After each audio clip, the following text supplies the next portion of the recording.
جناب تاسو دا ویډیو لږ وګورئ. بالله دی خلکو زما د رب عبادت معاف نکو، دی خلکو قرآن معاف نکو، دی خلکو نبی معاف نکو. ونشوى ما صبر ونكم يا شيخ واحد كلام خلاص. ولقد زينا السماء الدنيا بمصابيح وجعلناها رجوما للشياطين واعتدنا لهم عذاب السعير فاعترفوا بذنبهم فسحقا لاصحاب السعير. شيخ واسكت پروت تیار توشي ده الکه مې دا بدس چلو شو وې دې وجه دا دې سوې ده زه ما استاد ما ربي ده زم دا ما ربي ده بیا په لیفټ کې خپل کمرې ته خطو په لیفټ کې خپل کمرې ته خطو کنه جی اوس ډېر شیخ خلک ولاړ دی پکې یو کمره غونتی یو دنګ زنانه پکې و هغه خبره کوله په اشاره ز پوه شم وکاش والله کستاسو به دې کلام زه پوي د زما به دې کلام تاسو پوي دنه سونه بخوا یو ما خپل وړو ته امور ته ټول ته اشاره وکړم هذا سم بكم عمي فهم لا يرجعون یا تا کسانو خن المور مې سمه مې د دې لطیفې مرزي څومره چې د ځمکې نه اسمان لري دی یا د الله بنده دا څه کې ځان نور خندا او دغه خو لا پرېږده چې نبي عامه خندا دغه کړي چې داسې د دین په یو خبره پورې به خندا وکړي او ته بیا قرآن نه قرآن چې دی د خپلې خندا چې دی هغه سبب و ذریعه ګرځي او دا چې دی هغه مذاق جوړي. قرآن کې خو الله تعالی فرمایي وَإِذَا قُرِئَ الْقُرْآنُ فَانصِتُوا کله چې قرآن بیانېږي تاسو چوپ اوسېږئ هغې ته. دا قرآن دې دپاره راغلی و. قرآن دا څومره د عظمت والا کتاب دی. حدیث مبارک کې راځي دومره لوی او دومره درین کتاب عایشه رضی الله تعالی عنها فرمایي چې کله د جمع او سخت یخنۍ موسم کې بچي په نبی علیه السلام باندې وحی شروع شوله نو د نبی علیه السلام په مخ او تندي مبارک باندې په سخت جمع کې د خولې راځي. دومره لوی درون کتاب او چې کله به سورلۍ باندې نبی علیه السلام ناست او وحی به شروع شو نو هغه سورلۍ چې دا هغه به کېناستل هغه طاقت به نشي لرلی. نو صحابي فرمایي نبی علیه السلام زما په دې رونو په دې باندې چې سر مبارک کېښودی ودو او د وحی چې دی اثاره شروع شو نو وایي ما له دومره زور راکړه چې ما ووې د صحابه کرام په شان مضبوط کس هغه فرمایي ما له دومره زور راکړه چې ما چې دی دا محسوس زما د وروڼو چې دی پتون یې مات کړو. دومره لوی کتاب چې دی هغه نازل شوی دی. او نبی علیه السلام د جبریل علیه السلام نه تپوس کوي قرآن تا ته چې راوړې دا ته څنګه درکړی کېږي.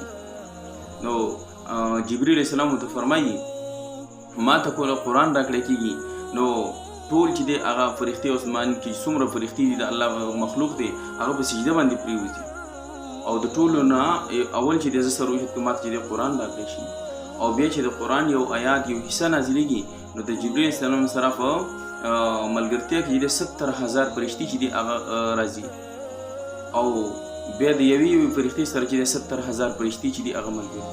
دومره د عظمت والا کتاب دی دا د الله بنده ته د خپل مذاق چې دی هغه سبب و ذریعه جوړه کړه. ته قرآن چې دی هغه تا معاف نه کړو. د خندا دپاره نور شیزونه چې دي هغه استعمالوه او بیا شعر و شاعري والشعراء یتبعهم الغاوون دا شعر صرف په دې غافلو بیهوده شیزونو پسې نښتي دي. نن سبا شاعران څه دي دغه بیهوده خبرې او مذاق او خنداګانې.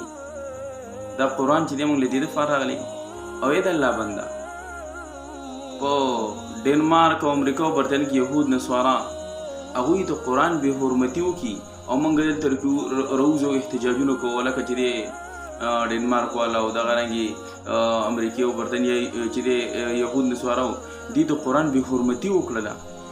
دوی قرآن پورې چې دی خندا وکړله دوی د قرآن بې حرمتي وکړله. نو آیا دا قرآن پورې خندا نه ده چې ته لګیایي؟ تا قرآن چې دی خپل مذاق جوړ کړو د مذاق چې دی هغه سبب و ذریعه دې جوړه کړله. دا قرآن موږ د دې دپاره راغلی دی چې موږ دې باندې خپلو محفلونو ښکلا یې جوړه کړو او په دې باندې به دا ته څه میلو شي دنیا به دا ته څومره دنیا په دې باندې میلو شي. دا قرآن به موږ دې دپاره دا چې موږ دغه رنګې خنداګانې کوو په خپله پسې. نو چې موږ د یهودو نصاراو د ډنمارک والا نه ګیله کوو نو چې په خپله چې دې خنداګانې کوو د خپل ځان نه ولې ګیله نه کوو؟ ای د الله بنده نور شیزونه د خندا دپاره لږ تا چې قرآن آیات چې دی هغه استعمالوه دا دې د خندا سبب و ذریعه جوړوله. نو محترم الله جل شانو دې زموږ په حال باندې رحم وکړي. دا بیمارین او دا وباګانې او دا مصیبتونه ولې دي؟ مونږ قرآن هېر کړی، قرآن پورې مونږ خنداګانې کوو، قرآن پورې خنداګانې کوو، نو دا مصیبتونه ته الله رحمتونه نه راځي، دغه عذابونه به راځي بیا. ته قرآن بیان کا، د قرآن باندې عمل وکړه، د قرآن چې دی صحیح چې دی هغه پرچار وکړه، د الله رحمتونه به بیا راځي، الله به بیا رحمتونه نازلوي. او محترم دام دی چې داسې قسمه ویډیوګانې شیر کوئ هم دا ګورم دا ډېر مسلمانانو نه به په دې وګورو د خندا چې دی هغه وکړل او دا چې وکړل، نو دې د وجې نه هغوی ته چې دی نور هم ډېر ملی شو. ګوره زمونږ چې دی فالوور یا زمونږ چې دی خلک ویډیوګانې ډېرې ګوري او خلک خوشحالېږي، خنداګانې پسې کوي، نو داسې قسمه ویډیوګانې چې دي هغه شیر کوئ هم او هغوی له ډېر ترویج هم ورکوي. او الله دې زموږ په حال باندې رحم وکړي. الله جل شانه دې زموږ په زړونو کې چې څنګه د قرآن عظمت دی الله جل شانه دې هغه شان زموږ په زړونو کې عظمت پیدا کړي. لکه د قرآن عظمت د صحابه کرامو نه تپوس کوي چې خپل ځانونه پرې قربان کړي دي. د ابوبکر صدیق رضی الله عنه په دور خلافت کې د یو علاقې خلکو د زکات د حکم نه انکار وکړي چې دا د قرآن حکم دی چې د مونځ سره متصل د زکات حکم راغلی دی. ابوبکر صدیق رضی الله عنه وفرمایل چې زه به د دې خلکو سره جنګ کوم چې دوی د نبی علیه السلام په زمانه کې د زکات د اوښ سره مهار کم پړی ورکوو او اوس هغه پړی ونه ورکوي، بیا به مو سره جنګ اعلان کوم. زه دومره عظمت او قدر د صحابه کرامو چې د قرآن د یو حکم نه دي څوک انکار وکړي.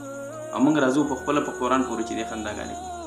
الله دې زموږ په حال باندې رحم وکړي، الله دې موږ معاف کړي، الله دې زموږ په حال باندې رحم وکړي، الله دې زموږ په زړونو کې د قرآن عظمت چې دی پیدا کړي، او الله دې قرآن زموږ دپاره چې دی ګواه وګرځي، الله دې زموږ مخالف چې دی ګواه نه ګرځي.